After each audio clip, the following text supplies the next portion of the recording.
طب وانت يا احمد عملت تجربة ايه غير تجربة المغناطيس؟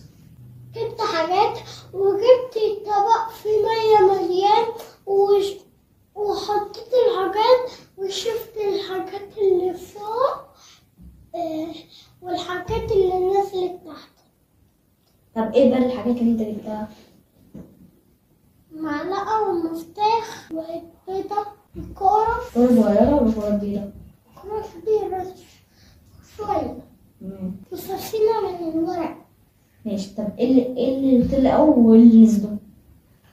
الكرة طلعت، مفتاح نزل، والسفينة الورق دي طلعت. طب والمعلقة نزلت ولا طلعت؟ نزلت. احمد اتبسطت من التجارب اللي انت عملتها؟ أيوة أوي أوي. وانت يا يوسف؟ اكيد. طب اتبسطت برضو في التجربة اللي عملتها، التجارب اللي عملتها؟ تمام. واستفدت برضو وركزت في المعلومة اكتر من الدرس.